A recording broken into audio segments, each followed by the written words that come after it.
Hi, I'm Rebecca Hidalgo Rains, and you're listening to Grateful Heart. I started this show to help educate my clients on the real estate market, and it's evolved into so much more. I've found that I love talking to people, and I love learning new things. While our expertise is still on the health of the housing market, we want to focus on the health and the well-being of our listeners as well. More specifically, where we reside in our hearts, in our minds, and in our homes. The biggest purchase in our life just isn't a house. It's where we raise our children, start a new business, pray for our loved ones, and follow our dreams. It's even where we listen to our favorite podcast. When we are successful at home, everything else just falls into place, and we are so grateful for that. Home is where the Grateful Heart is. Thank you for joining us today.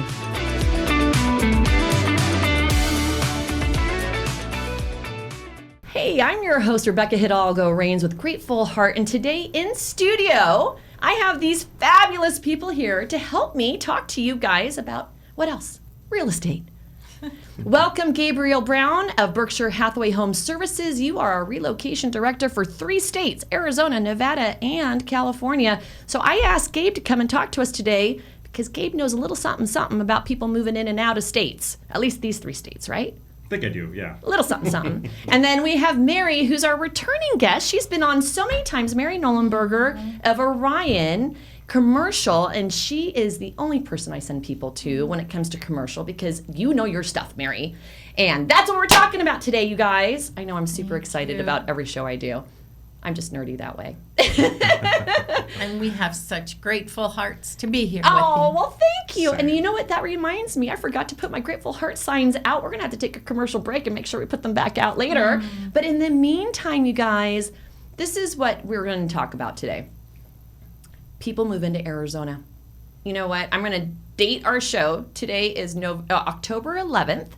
And interest rates are high 6s into the 7s. The market has shifted a ton. That's like 2 years ago. 2 years ago, the word was pivot, and right now it's shift. Is it not? I'm really tired of both of those words, honestly. You too. Yeah. So Gabe and Mary are going to share with us what they're seeing in the market, and I'm going to share with you what I'm seeing in the market. And I will make sure anybody who wants to talk to either of these folks after the show, you can have all of their contact info. So I'm going to give a little rundown on what I'm personally seeing, because I'm pretty sure you both are seeing the same thing. Okay, guys. Now, Colin, zoom in for me for those that are watching it on video. This screen here shows the Cromford report and what's called the Cromford Index. So it kind of balances out the law of supply and demand and shows us where the hot spots are and where the not so hot spots are. So a year ago, all of these cities that you're seeing here, metropolitan Arizona, basically were like in the 4s and 500s. That meant that there was 4 to 5 buyers for every single house on the market. Today in Paradise Valley, there's only 1.7 buyers for every house on the market, which is still really good for Paradise Valley. Paradise Valley is our most expensive zip code in the entire valley. What's interesting to me is Buckeye right now is showing a Cromford index of 51. So, Colin, come back to me. What that basically means is now there's 2 houses for every 1 buyer. Yeah, Gabe did the math real quick in his head. I saw you do that. So that means half a buyer for every house. Half a buyer for every house. So that means if you're looking for a deal today, you probably have a lot more opportunity out in Buckeye than you probably have in Paradise Valley. And then what I thought was kind of interesting, Chandler, Tempe, Gilbert, all of those you would think would be about the same, but Chandler's still at 100, which basically means 1-to-1. That's about a 1-to-1, a balanced market. Mesa is not quite balanced, and neither is Tempe anymore. And Gilbert, oh my gosh, we're at 80%. You know, I haven't seen 80% or even under 100 since 2014. Wow. This is why people keep saying there's a bubble coming, the market's going to crash. There's a lot of fear. Like, I don't know. I mean, are you guys hearing that too? Or am I just, my own little bubble? I don't know if I really can get on board with the term bubble, because that is, insinuating it's going to pop at some point. I mean, again, if you wait for something like to happen, then ultimately you're going to miss your opportunity. So if we all just assume that this is going to burst and it's going to burst in our face, again, we're going to miss the opportunity. And I think the idea is that, there certainly is inventory out there. Yeah. So And for sellers as well. I mean, again, it's not that you've missed your opportunity either. The values are still there. When you go back to 5, 6, 7 years ago in the the value of homes at that time, we're still making out pretty well. And, again, I think that's what sellers need to kind of remind themselves is that, look at today, even though, again, if you're comparing it to a recent market 6-8 months ago, sure, but who does that? Even stock markets, we don't always want to look back just in yesterday. You want to look back in terms of years ago to try to predict what's going to happen. I love that because guess what? My next chart is going to show a year ago and 2 years ago. So it will show exactly because guess what? We are still up 9.5% from last year. Yeah. So if we're still up 9.5% from last year, that's actually double of what traditionally most people could expect for their home to appreciate it in just simply 1 year, right? So it isn't bad, but the conversation I am having with my sellers is you got to do a little bit of work. Today, you got to do a little something. Last year, if you went out shopping for a house, a lot of them were dirty. It didn't matter. There were still multiple offers on them. That's right. Today, so actually I wanted to show this chart too, because I think this kind of leads into the fear that listings under contract aren't as prevalent. But when you compare back to April, that was when the insanity was still actually happening. So this chart is what I really get excited about sharing because it does show 2 years ago, it shows 1 year ago, and it shows today and even a quarter ago. So what I actually get really excited about, guess what, you guys? This time last year, I hated shopping for houses. Hated it. You know why? Because I had to line up in front of a house and fight with 10 other people just to get inside. If you even found, there was a difficulty even trying to find, a house that meets the buyer's criteria because there just was so If little. it was on the market, it was gone with multiple offers within minutes. So this past Saturday, I went out shopping in Tempe where it showed an 80% Cromford index, which means it's definitely a buyer's market. But my buyers with cash still had to compete for the house that they really wanted. The pretty one, the cute one, the one with the really nice shower that Bella really wanted, And so that's the part that gets me excited is now I have 20,000 opportunities to show them where a year ago I only had 8,000. That's huge. It's 60% more on the market for people to pick from, right? So sales per year though, but it's not all not all nastiness. Last year we were at 112 sales for the year. That was an anomaly. We rarely, I don't think ever had gotten above 100 sales for a year in our valley. And we're still in 96. And then this is where I was talking about, we're still at 9.5% appreciation from last year, which is still way higher than what we're all used to if you've been in the business for any, length of time at all. So the biggest thing that I like to see here is we're at $436 for a medium price point, an average price point of $529. So when you look at that from last year, there's people making money. If they're selling their houses, they're making money because last year we were at $410 and $490. So I don't know about you guys, but I think our sellers kind of got spoiled the last couple of years. That's just my thought. I mean, you guys probably know better than I as far as who's coming into town and who's not coming into town and where they're coming into because of the fact that you work with Relo. So I'd love to know, Gabe, is there any certain companies, and this is where I'm going to get into your PowerPoint next, because I know you've got a whole bunch of data for us, Mary. Are there any companies or areas that you're seeing a good influx from, or like just phone calls you're getting, Gabe?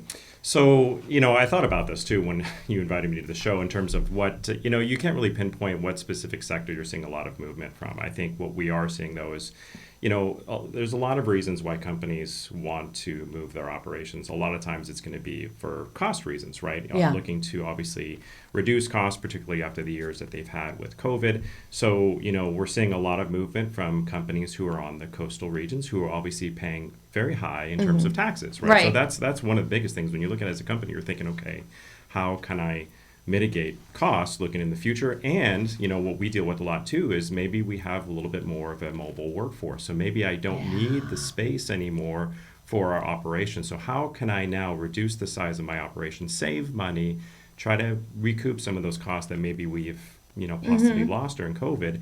And you look towards states that are a little bit more tax friendly, has more space. You can buy the space, you can buy the warehouse. Some of those companies were, in fact, I just read an article about a company on the East Coast that basically was leasing this huge warehouse and it was so costly for them. And now they don't have the same amount of employees that they're trying to call back to work.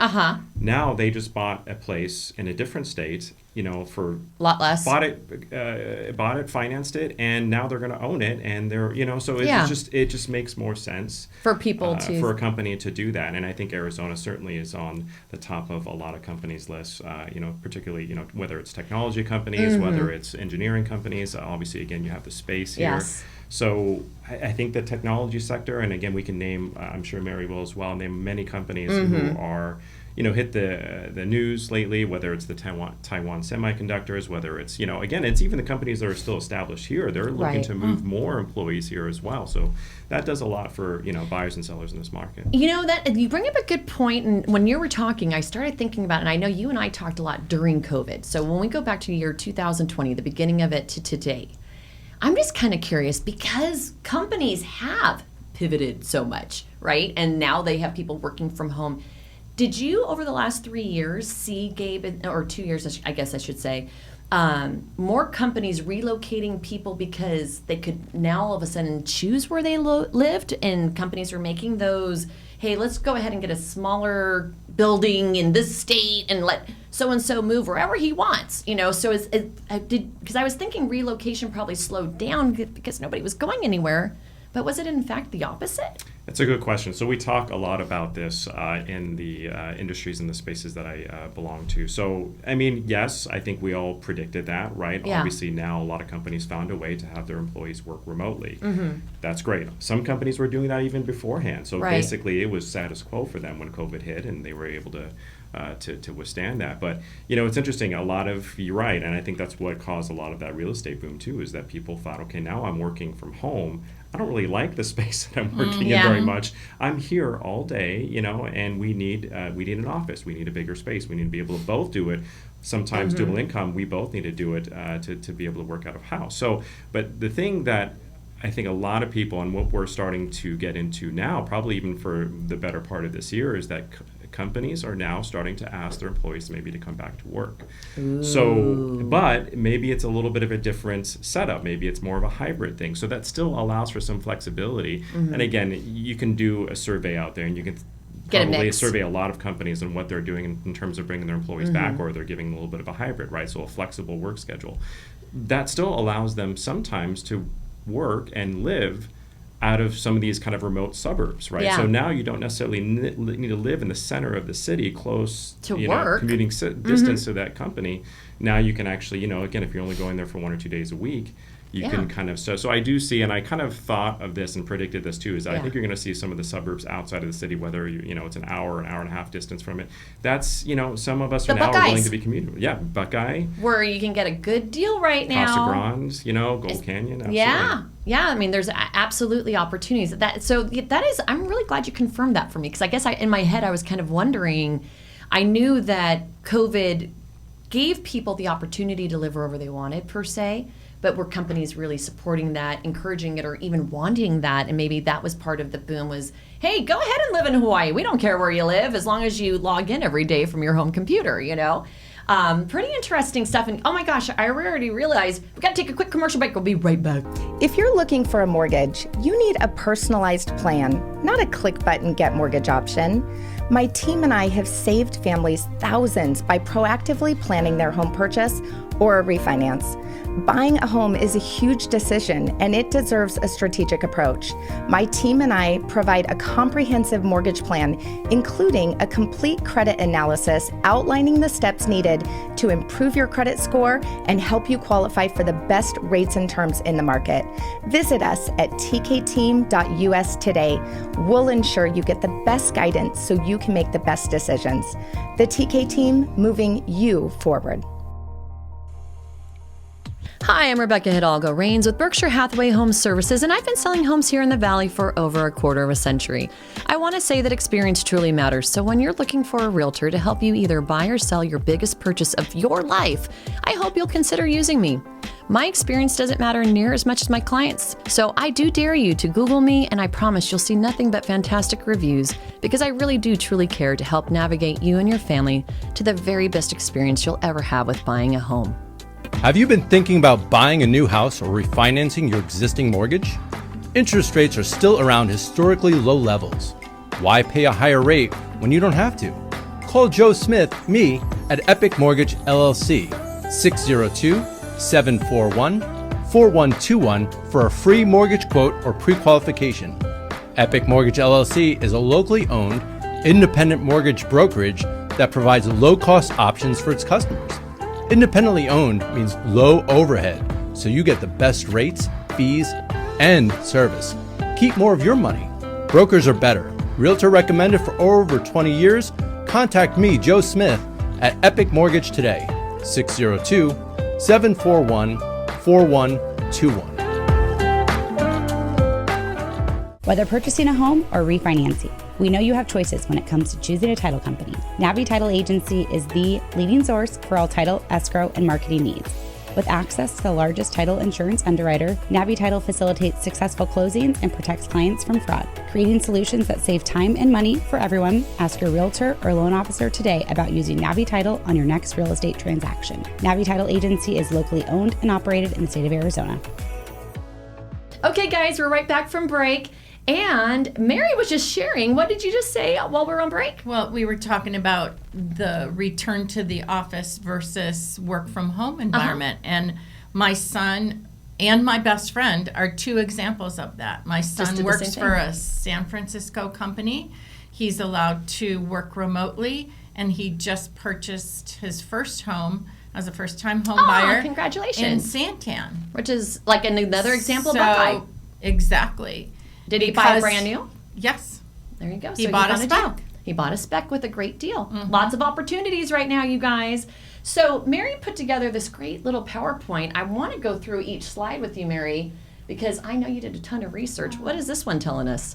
Well, and you just mentioned this, so we have two combinations of incredible opportunity here. One are the existing companies like Intel that have been here, and the others, I'll read you a list in a bit of recent tech announcements. So for the first time, Arizona has 154 companies on the Inc. 500 list, 37 more than the previous year, and in the last 5 years, 1.5 million people are calling Arizona. Oh my gosh, in just 5 years? So our 1.5 million? Word in commercial real estate is net migration. Net migration. Let's hear that. What does that mean? It means all of the companies, like Gabe said, that are relocating for various reasons.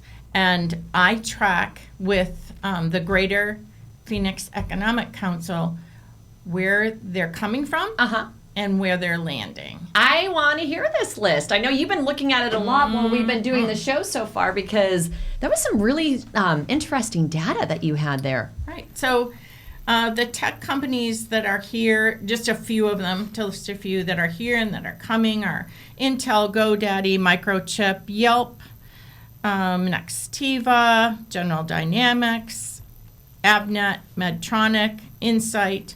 The new tech companies that are coming, Deloitte, and we're talking about job growth and increase in employees. So Infosys expected to add 1,000 new jobs. They're occupying 60,000 square feet. Deloitte, 900 jobs. Open Door, 500. Oh, Open Door, 500. Silicon Valley Bank, 300. And it just goes on and on. Well, you know what I'd love to do? Can I have that list and share it on our website? Absolutely. So if somebody really wants to see this list, we'll make sure that that becomes available.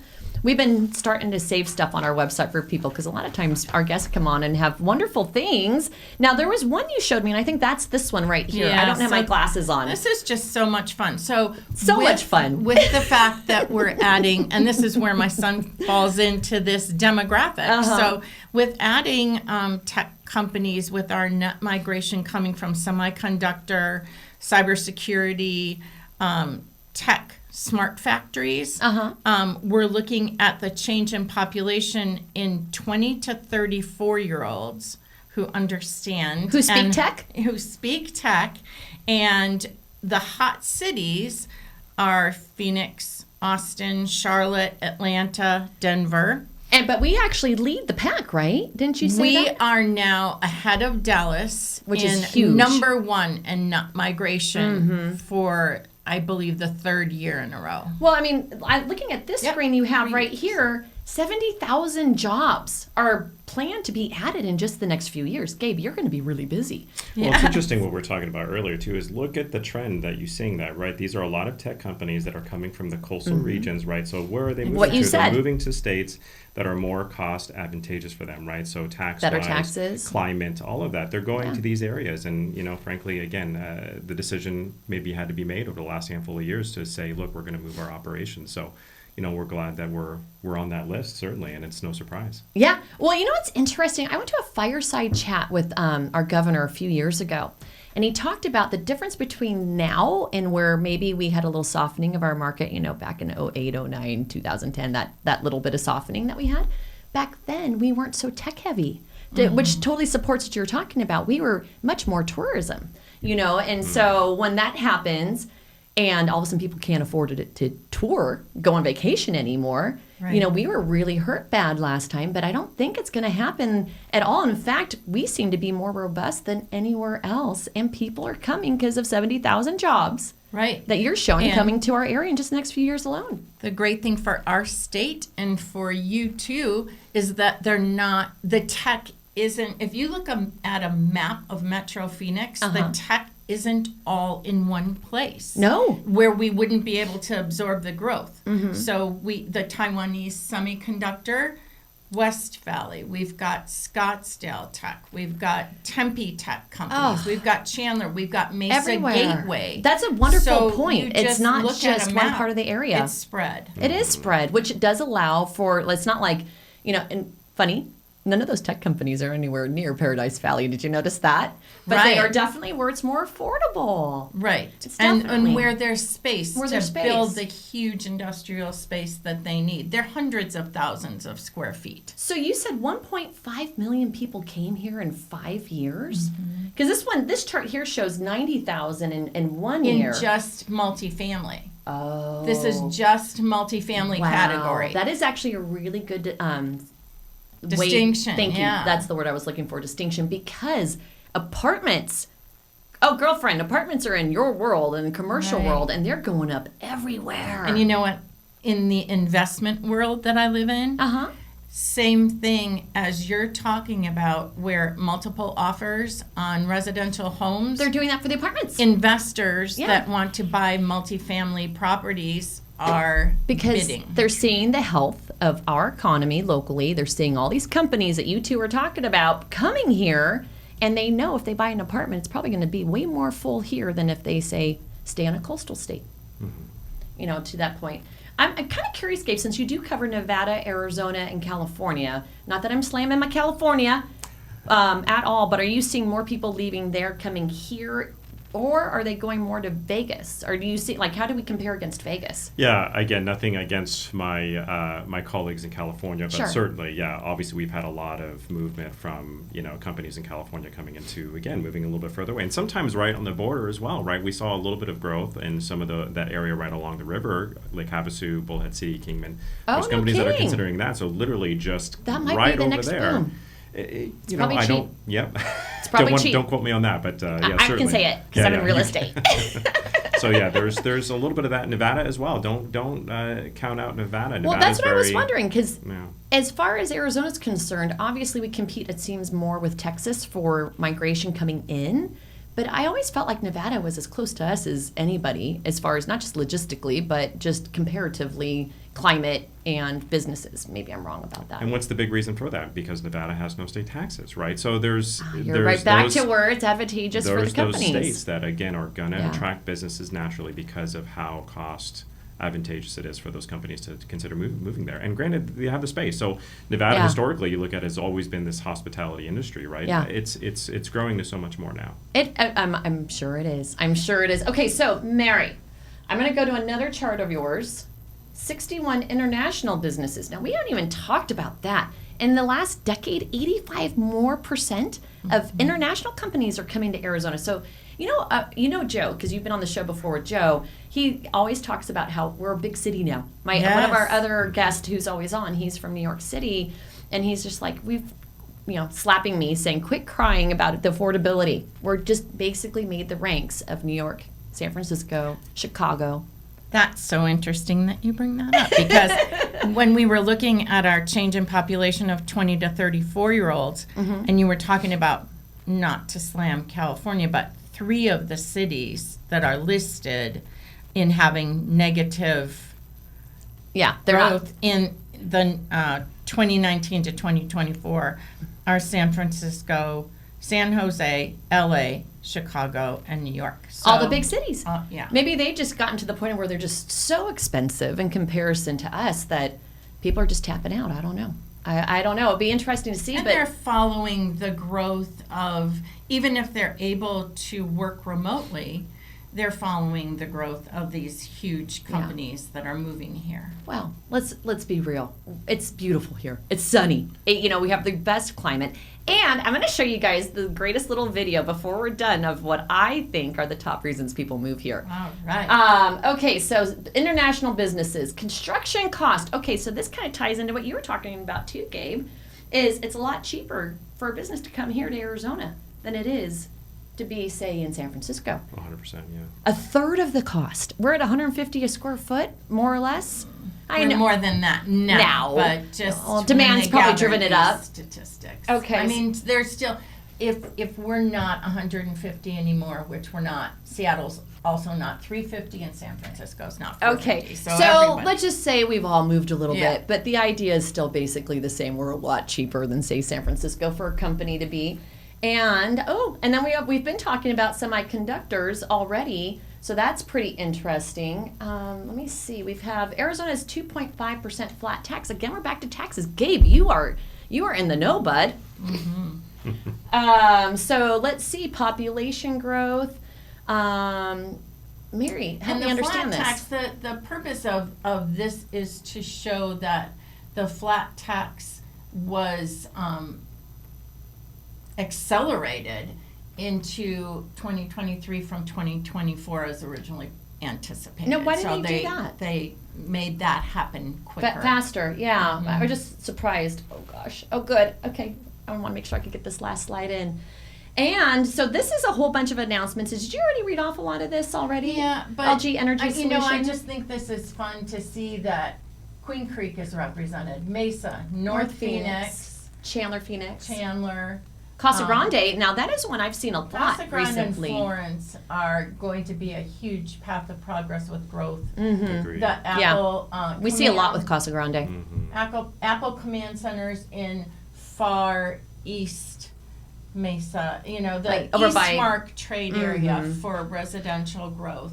And we have, 16 square miles out there that D.R. Horton and I forget, is it that other developer that has so much land, it's going to cover 2 brand new cities. And that's between Eastmark and Gold Canyon. That whole area is about ready to blow up. Might be why I'm moving to Gold Canyon, not going to lie. Because you've always been a trendsetter. Oh, I don't know about setter, but I try to follow it at least.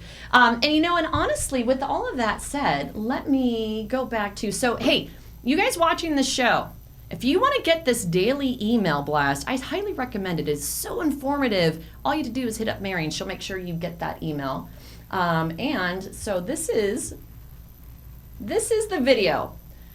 Now, I have 13 reasons of why you should move here. And I put hair. And the reason why I put hair. I so agree. Right? Any woman with hair agrees. Because you travel to Boston, you travel to California, you travel anywhere that has any amount of humidity, and your hair does not look near as good as it does in Arizona. So if you really like your hair looking good, you should move here. Hair. And I'm going to make sure that we close the show with the video so that, Colin, I don't think you got this link up for me, but let's go ahead and make sure we play that. Any final thoughts from either of you two that you would want to tell our audience about moving to Arizona? I would just say, you and I have talked about the Stockdale principle, and I'm not trying to be oblivious to the fact that people try to tell us that save your money, there's a recession coming, there's doom and gloom. Yeah. And my final thought would be, we are not insulated, but we are totally set apart living in Arizona. There's so much growth, as you could see from everything that we documented. And I lived through the recession like you did. I'm battle tested. I'm not trying to live in a bubble and love battle tested. Yes, pretend that things don't happen. But our statistics in Arizona are vastly different, and we have sunshine, and we have a path forward that has a lot of sunshine. Continued sunshine is our weather report. I love that. Continued sunshine with a chance of more sun. What about you, Gabe? Do you have any final thoughts you'd like to share? I guess I would say, just for whether you're a potential buyer or a seller, and on the topic that we're talking about, I think it means probably a lot for corporations coming to the area. I think it's beneficial for, again, whether you're a buyer or a seller. So, there's obviously a lot of media out there. I think the biggest thing is just talk to an expert, whatever field, whatever, certainly a real estate agent, talking about what the local market is doing. I think it is good, and it's looking bright for both buyers and sellers. So again, you can try to interpret all the data out there, but talk to the experts. Know that depending on your situation, I think there is certainly a big opportunity out there, whether you're looking to sell your home. Yes, I know, prices have been doing a lot. Even if you're a buyer, there's still a lot of opportunity out there. And I think that's what this means, right? A lot of corporations moving to our area. That means that you have a lot of interest. Phoenix, yes, is going on the top of the list for a lot of people moving here. And I think that's a good thing. So absolutely. And, I'll just add, honestly, why wouldn't you want to live somewhere where everybody wants to be? Because down the road, that's going to be like ensuring your investment in real estate and just your quality of life. There's a reason why everybody's here. So I hope you guys enjoyed the video to see all of my 13 top reasons why.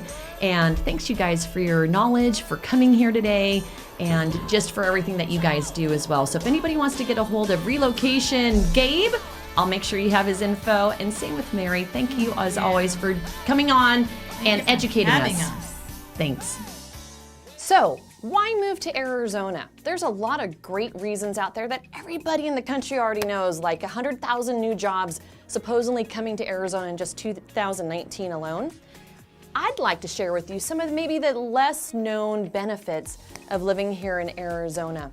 One of the first ones, when I moved here 30 years ago from a great big city called San Francisco, I was shocked at how nice everybody was. I had to kind of work, get used to walking the streets, having my body language. You didn't make eye contact with people. And here, you commonly walk up and down the streets and people are saying hello and looking at you in the eyes. And you're like, what? Where did I land? That's Arizona. Another wonderful thing that a lot of people move to Arizona for, which is pseudo-commonly known, I guess, is the health benefits. People with allergies from other places, and people with joint problems, swelling, arthritis. It's because it's such a dry place that a lot of people move here for those reasons. But of course, you gotta emphasize, especially when it's wintertime, the wonderful fact that you never have to shovel snow. Well, unless of course you want to, because believe it or not, in Arizona, in the northern part of Arizona, we have a couple of places where we actually have ski resorts. So if you want to go to the snow, it's outside of the valley a couple hours. You could get there easily. If you really want to shovel snow, you can. But most of us who live here in the valley, never ever going to have to worry about that. Oh, my favorite reason, well, one of my very favorite reasons is once you go get your driver's license here, odds are you'll probably be dead before you have to get another one, because they actually last longer than I think I'm going to. I think when I have to go and do another license, I'll probably be in my 70s. So enjoy your beautiful picture you're gonna have of yourself, and in 20 or 30 years, you're gonna look back going, gosh, I looked so good back then. But no fret here. Oh, another great reason I hear all the time, I'm in real estate, and so a lot of people come out here from the east to buy houses because the property taxes where they're from are atrocious in comparison to Arizona. So keep that in mind. If you're coming from the Midwest or the East Coast, especially the Northeast, our taxes on homes are way less here. Oh my goodness. And another thing a lot of people don't realize when they come here is we've got tons of lakes, a fantastic river. We have all kinds of water sports. Just because you've heard Arizona's a dry heat, a dry desert, That's not entirely true. We have lots of places to go rafting, boating, you name it. So we do have water. Even if you're coming from a place that has an ocean, we have some really big lakes. Come over here and enjoy them. We are not just tumbleweeds and saguaro cacti, I promise. One thing I hear all the time, and this is something that you'll never see on any other list, is how awesome our freeways are. It's because we're a relatively new state, and so actually it's really easy to get around. We're built on a grid system, and we have two main interstates that come through town. That's I-10 and I-17. Well, we have these wonderful newer loops that go around town that make it really easy to get anywhere, so we don't have those crazy traffic jams you might experience in other parts of the country. I mean, yeah, there's traffic, but while you're sitting in traffic, look at how beautiful our freeways are. I mean, we actually have landscaping and not trash, and our roads are smooth, not with potholes like a lot of other older places. Fun fact, we have more mountainous peaks than anywhere else in the country, nearly 4,000. We are in a valley, so anywhere you look, we have mountain ranges in the distance, but up north and even south, we have tons of other beautiful mountains. So believe it or not, we actually do have pine trees here. Come check them out. One thing I personally have really enjoyed, because I have a couple of kids, they're a little bit older now, so they don't play soccer anymore, but if you are a growing family or intend to have a growing family, or goodness, you're a grandparent and you have grandkids here, one wonderful thing, we've won awards all over the place because of our planning for the cities. We have some fantastic parks and rec systems here. I know one in particular, it's close to where I live, is Oasis, Veterans Oasis Park, and they've won all kinds of awards. But besides them, we also have Snedeker Park not too far away with lots of sports for the kids, even a skate park. So when you come here, there's plenty of outdoors to enjoy because our weather is so good here. And with the good weather also comes over 300 golf courses. So if you like golf, we have some of the best courses. And if you happen to be here in January, February time, we even have, I think it's called now the TPC, the Phoenix, I don't know. It's basically known as the party hall for golf, and it's always a great time. We love our golf here. So if you love golf, you got to come out here and check it out. So another great reason is the public school system. I know it doesn't rank as high as some places on the East Coast, but the reality is there's also some horrible places on the East Coast. I just helped some friends move over to Florida, and where they moved, horrible schools unless they paid pretty penny for private. Everybody I know here sends their kids to the public schools. My kids went through them, and there's some fantastic charter schools. One in particular by the name of Basis that has won a number of awards. It's fantastic, and I certainly recommend our public school system. And oh my goodness, my most favorite thing, and I know you'll never see this on a list anywhere else, but we have the most phenomenal sunsets and sunrises. Holy cow. Here's just a couple of examples I pulled for you just to check it out, but like no joke, we may not have an ocean for the sunset and sunrise, but wow, we get purple and pink skies on a regular basis. And it is just, you know, have you ever heard of hashtag sky porn? Check it out, because there's some great images out there, and they don't all have cactuses in the background. So one thing I will also point out is the amount of vitamin D you get here. Sun, I think, is 9 out of 10 days here in Arizona. I personally love it. I have a convertible I drive around in. I probably need to wear more sunscreen, but it just feels so good when you're outside. And we have sunny days all the time, which puts you in a good mood, which is probably why we have so many nice people here. But my number one reason, I used to hate it so much when I was younger because I hadn't traveled the country yet and I hadn't known that in other humid places this would happen. But in my recent travels, oh my gosh, my hair looked like crap. The entire time. I could never straighten it, I could never curl it. It looked like the girl on the left. And today, if you notice, my hair is really nice and straight. It doesn't even matter if we have clouds out, my hair is still straight. And I know that for you guys out there, maybe bald guys, you may not care about that, but I guarantee your wives will. Our hair looks so much better here than anywhere else I've been. Florida, New York, Hawaii, California. If there's humidity, my hair frizzes up. If you have naturally curly or frizzy hair, you hate being in humid places. Guess what? Your hair looks really good here, I'm telling you. So those are some less known reasons why you want to live in Arizona. What a great show, and thank you for joining us on our mutual journey to becoming unharmable and successful in all of our experiences while we're here in this school of life. We hope you enjoyed it. If you watched us on YouTube, please like and subscribe so you don't miss any future episodes. Likewise, if you're catching us on one of our podcast platforms, be sure to follow us so you never miss out on another one of our shows again. Remember that if you ever have a question about real estate or any of the other topics we cover, check us out on the web, www.gratefulheart.tv, for all of our links to connect with us. I'm on vacation every single day, 'cause I love my occupation. I'm on vacation every single day, every single day.